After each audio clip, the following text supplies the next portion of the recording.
odds. He's made the statement that nobody is going to have any kind of fun until somebody is finally done. Somebody is out of wrestling. Rhodes figures it's going to be me. As far as I'm concerned, it's going to be him. I listen to people talking about Mr. Piper. I listen to them talking about Kabuki and Hart and what they're going to do. Well, this is one time I think everybody's going to be a little bit happy because it's not going to be a match where Dusty Rhodes has the advantage. It's not going to be a match where somebody's going to bring in their own little special gimmick. It's going to be a match where Ole Anderson is finally going to be able to do something that he wants to do. Bravo. And if you look right here, what I propose is this. You put this over your head. You don't see any eye holes. You don't see any place to breathe. You don't see any place to even do anything except just be stuck in darkness. The match is already signed. All you got to do is put the thing on and accept it and get out in the ring and see what you can do. But for the first time, it's going to mean that the advantage goes here because nobody can see anything. There's not going to be a bull rope. There's not going to be a bell. There's just going to be two people, both of them as blind as a bat. We start out from zero. But in this type of a match, it means only one thing. One man is going to go down and stay down. And one man is finally going to emerge victorious and end the feud once and for all. And as far as I'm concerned, broken arm would be too good. This time I mean to do everything just right and get rid of Mr. Rhodes. I'll tell you what, before we go any farther with this, Mr. Anderson, you're talking about some very serious situation here. Now, I would like to say this, that after a recent match, Dusty Rhodes had some further comments regarding one Ole Anderson, and I think that it behooves all of us at this particular time. He's talking about broken bones. No, I'm not talking about him anymore. I'm talking about the end of Rhodes. I'm talking about the end of the legend. I'm talking about the end of the American dream. And that's exactly what's going to happen because this is one time when it's not going to be in his favor. This is one time when he's not going to have all his little goody two-shoes around the ring. This is one time that he's not protected by the promoter. This is the time that's going to be the end for Mr. Rhodes. Curtains for Dusty Rhodes. Well, I think Dusty Rhodes is looking forward to ending the situation as well, only his way. And let's listen to these comments now from the American Dream, Dusty Rhodes, after a match. How many broken arms do I got to go through? Ole Anderson, you can break my arm, you can jump on that, it'll never be over. Somewhere, sometime, the end's going to come. Every time I walk in and feel the pain that I get from what you lay down. Now then, I'm going to turn it around. I'm going to take you to the day you can't walk. When we're both 90 years old, I'm still going to be crawling after you and choking you. Sooner or later, you're going to feel no more hair left in your ungodly, bad body. Due to the physical condition of Dusty Rhodes at the time, alterations were made in that. You see right now the man is yelling. He's all excited because he knows he's made a mistake. He's made the mistake of a lifetime. You know what? Speaking of mistakes, I've been listening to Ole Anderson and Roddy Piper stand out here talking about everything they've done. As far as I'm concerned, you're going to have a rude awakening. You're going to come to an erupt end. You and Turkey Neck right here at the same time. Something bad is going to happen to you. And you've run over a lot of people. But, brother, I think it's all over for you. All right, just a minute. Ray Stevens I looks tell you what, you're as blind as everybody else. They're talking about being blind. There's one man that's definitely going to be blind. Because when you get that hood over your head, you can't see anything. You won't be able to see anything. Rhodes, you're going to be blind as a bat. And when I get done with you, there ain't going to be nothing left. We're going to bury you in that shroud. Let's get something straight.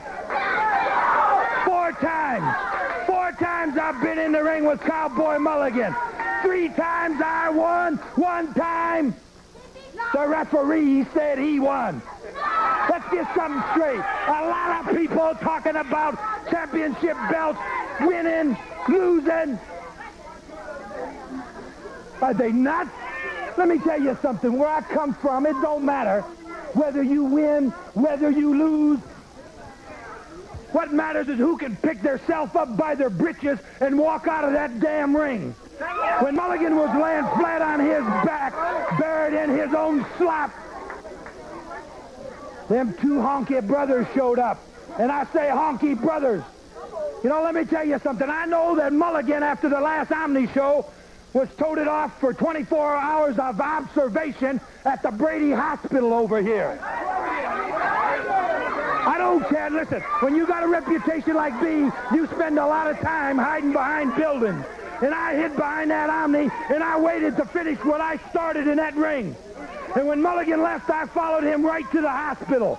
I understand you're upset with Dusty Rhodes, too. The American dream.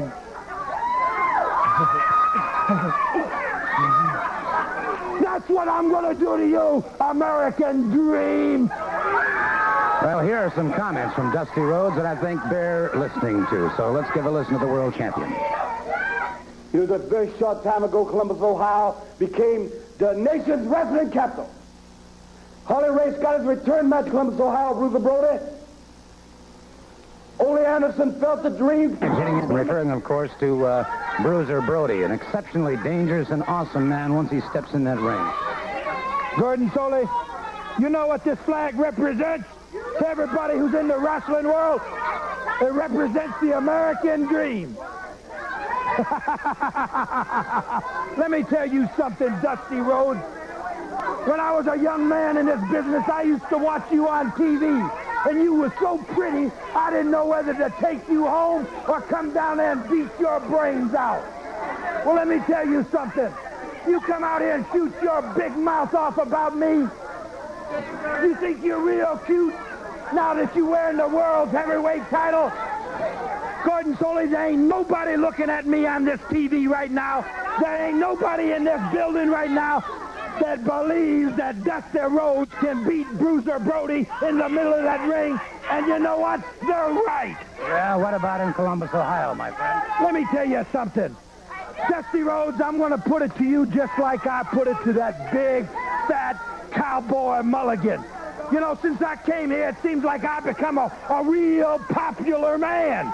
All of a sudden, everybody knows if they're going anywhere in the wrestling world, they got to go by yours truly, Bruiser Brody. And that includes Dusty Rhodes. You know, the National Heavyweight Championship belt is only as good as the man who holds it. And in case everybody out there ain't realized it yet, the world title is a piece of scrap junk because you got a great, big, fat, worthless pig wearing it. Well, Blackjack Mulligan wants you in the Omni, too, my friend. A wrestler, there are some... Going to the European Health Spa and all the doctors and everything training with my main man Robert Blunt, and we've been just lifting in weights because the man told me, he said, in order to beat Harley Race, you're going to have to be strong, you got to be quick. You just can't be on there to mess with the world champion. Harley Race is undoubtedly the king of professional wrestler due to the fact that he's heavyweight champion of the world. Anybody that think that ain't a tough man got another thing coming. I got a lot of respect for Harley Race, but I don't have so much respect for him that I want to get in the ring with him and give him one of them good old-fashioned whoopings like my mom used to give me when I get out of place. You see? So Harley Race, right now, the main thing on my man is to take my time and not get defeated. For Harley Race is the kind of man, if you make that much of a mistake, Gordon, you know for yourself, you watch this man wrestle military, that's it. It's all over but the shouting man. And the pinfall was Ole Anderson charging in, trying to upset that situation. He could not. And there you see them. And, well, there you have it. Tony, again, congratulations to you. He's a #1 contender right now. We'll be back in a moment. Situation, and it turns out that Ole Anderson was somewhat less than pleased with the results and with Harley Race, as evidence right now. So let's turn to these pre-recorded comments by Ole Anderson regarding Harley Race. What does a film mean? Do you think that that film is telling the truth? You better look at it close. Have them back it up. Have Rhodes, have Atlas out there, and show it to you again. You can see where they cut, where they edited. The winners of that match were Race, world champion, and Ole Anderson. There's no way that anybody could beat us. But you see that Rhodes always flapping his gums. Tony Atlas always wants a chance. Well, if they ever get that chance, they're going to find out that Harley Race is still going to be world champion. I think that Harley and I got the raw end of everything, and we ought to have a chance maybe to go after him again. But as world champion, Harley's got a lot of commitments. So I guess I'm just going to have to go back and put that Minnesota Wrecking Crew together once again. That's right, bring back Gene. Gene and Ole Anderson, the Minnesota Wrecking Crew. everybody knows, everybody remembers that there wasn't a tag team around that could beat us. I don't mean any tag team around. I don't care who you put together.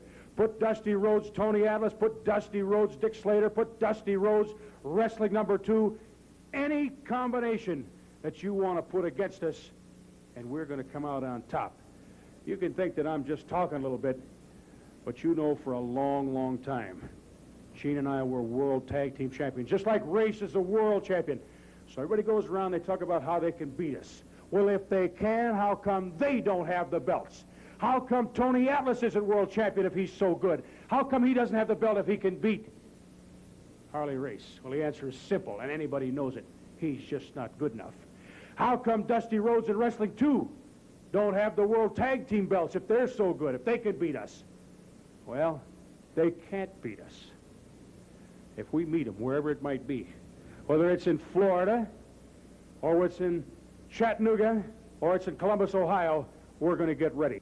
Well, we've heard those comments now from Ole Anderson. Harley Race, the world heavyweight champion, had his comments, too. So at this time, let's listen to these comments from Harley Race. I can't really understand why that this thing was put together. I cannot really understand why that I was dumb enough to get involved in it. But I did. And coming out of it, Ole Anderson and myself did a fairly decent job of pounding the living you-know-what out of two individuals. Like I said before, Atlas, you're going to be mine somewhere. I'm going to take you and I'm going to prove to the people, especially to you yourself, Tony Atlas, that those big blowing up balloons are just exactly that, hot air. Because you're not going to intimidate me and get by with it. You may thought you cut a big fat you-know-what. But I'll guarantee you're going to pay for what you've done. You're going to pay the price that any individual has had to pay any time they come in the ring with the thought in mind of intimidating me and embarrassing me in front of a bunch of people. Atlas, I'm going to pound on you. I'm going to put something on you that Ajax won't remove, buddy. I don't care whether it be in Chattanooga, Tennessee, Columbus, Ohio, right here in the Omni, or any other place around the world.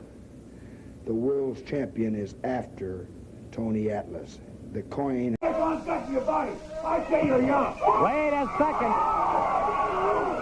All right. The assassin is not going to meet the challenge. Wait a minute. Wrestling 2 just brought the assassin into the ring. He's got him inside the ring here. And it is Wrestling 2 delivering a high knee lift, another knee lift. And the second assassin. Wrestling 2 being caught by both assassins now. And the assassins after Wrestling 2. Wrestling 2 caught by both assassins. They have him tied up on it, and it is assassin number 1 after that mask. Assassin number 1 after that mask.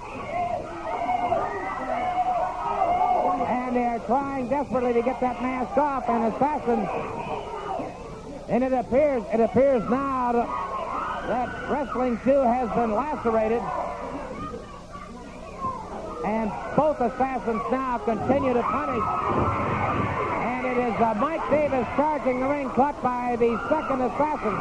The rest of that mask, and now another competitor just hurtled into the ring and was knocked aside. And they're trying to get that mask off, and here comes Steve Kern. And the assassin missed with that right hand. And wait a second. They're trying to get Wrestling 2 out of there now. Steve Kern pounding away at assassin number 2. And it is Kern now trying. And wait a minute, assassin 1 has the mask. Assassin 1 has He has the mask. He has gotten the mask off of wrestling number 2. Wrestling number 2 has been escorted from the ring. And that mask